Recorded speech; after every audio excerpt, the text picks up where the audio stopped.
parents in this or no?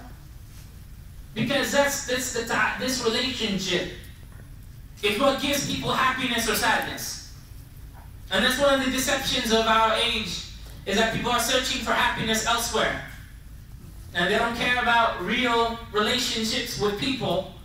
They have relationships with Facebook or with Amazon.com, purchasing spree, or with whatever else. But they don't have real human relationships. And then these relationships are signs for the people who understand. If a human being can make you feel so good, and a human being can make you feel so bad, ask somebody who has lost a loved one how bad that feels. Ask a parent who has lost a child. It's not hard to find these people. You go to our brothers and sisters in Syria, Burma, there's plenty, believe me. And even here, we're in the hood, let's be real, we're in the hood right now. People have lost loved ones. People here have lost loved ones. And you know what it feels like. Brothers and sisters, that's a human being. That is a human being. And it is by Allah's plan only that we have been allowed to be unaware of what the relationship with Allah Ta'ala is. We have been allowed to forget.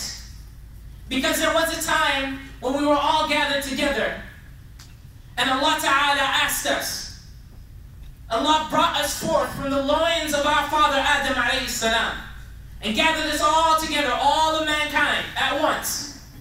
And He said to them, Alastu bi rabbikum, am I not your Lord? And everybody responded, Qalu bala. How not? Of course you are. And we all knew for that moment. And then we were caused to go back to the loins of our father until we would come out here. And we were allowed to forget. And so we don't know what we're missing right now. And we think that in the pleasures of this life there is some replacement. But such like the same way, you will never be able to feel the same way you felt when that loved one is lost. And you will never feel that love and that happiness, which is tremendous when you have that person. So too, my brothers and sisters, I tell you and testify that the worst punishment of the hellfire is your distance from Allah. That He will not look at you, and He will not talk to you, and He will hate you so much that He'll want nothing to do with you. Nothing to do with you. And your agony and your screams for help and your plight will be of no consequence to the one who loves you 1,000 times or more than your mother does. You will have become so wretched and so worthless that the one that is closer to you than your jugular vein will not care. Because it will be only right that you be punished like that. And your worst punishment is that you will have no one to call to. For whatever you face in this world, even the people of weak faith, they can throw their hands up and ask Allah. At the very least, they can throw their hands up and know somebody cares and is listening to them. No matter who you are, no matter how sinful you are, no matter how difficult your situation, there is somebody. But on that day, if Allah has decided against you, there will be nobody. And Allah will not be listening. And Allah will not care. Because He has given you a chance now. And on that day, brothers and sisters, the people who enter Jannah will only have one regret. The people of hellfire will have every regret. But the people of Jannah will have only one regret. That will be the only thing that will get them down in Jannah. It's the only thing. And they will regret every single second that was not spent in the remembrance of Allah. They will regret in the remembrance of Allah, because they will have tasted presence with Allah. They will have tasted companionship with Allah. They will have tasted love with Allah. And they will want more. But they can't, because their life was done. That will be their regret. That I cannot believe what I am feeling. If only I could increase more of it. So my respected brothers and sisters, this Qur'an, and every prayer that we do, and every fast that we offer, all of the worship that we do, and it should be everything besides our worship. These things are not just motions. The disbelievers used to pray. Don't be fooled. They make tawaf around the Kaaba. They used to go round and round the same Kaaba as us.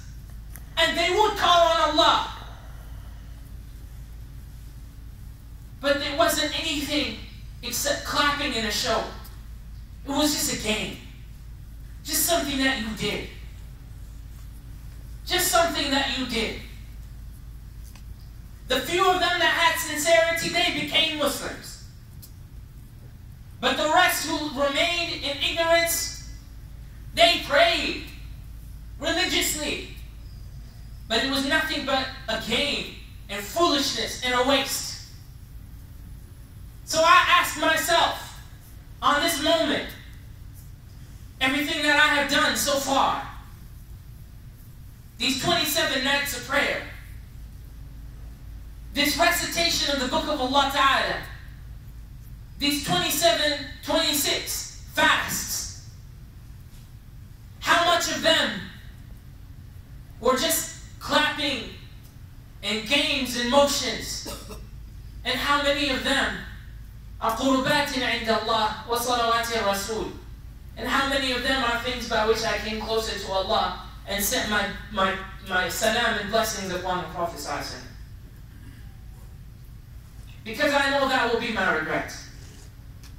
When I'm standing on that day, and I have a long list of deeds, good and bad, I will have to answer what I did to get closer to Allah Ta'ala. And I am begging Allah. I am begging Allah that He gives me a fath, that He gives me a spiritual opening, and that He gives a spiritual opening to all of you. And I'll be honest, it's difficult for me to make that dua, because I'm a jealous person. I want to be the closest out of all of you. I don't want any of you to exceed me. But I'll make dua for you in the hopes that if Allah accepts my dua for you, then He will take pity on me and accept for me as well. Allahumma aftah alayna ajma'in.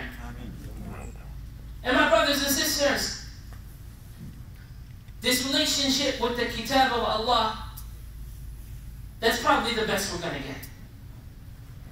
This is the word of Allah Ta'ala.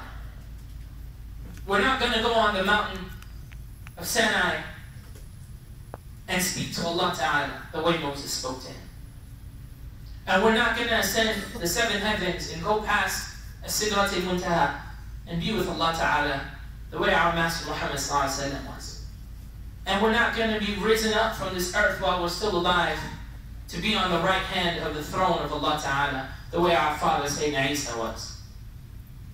We're not prophets. So we have to take what we can get. And what we can get is a lot. Because I've seen it. I have met people. They are with Allah. They're amongst us, yes. They're sitting with us, they're eating with us, they're laughing with us. Sure, they're human beings. But there's something different about them.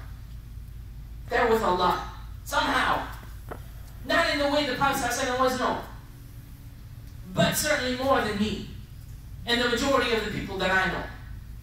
And you can see it. They're with Allah Azza wa Jalla. And they're just walking the motions of this life for His pleasure. If you could tell them tomorrow you can die and be with Allah, they'll jump. They'll jump for it. They're ready. Anytime. But they say because Allah wants them to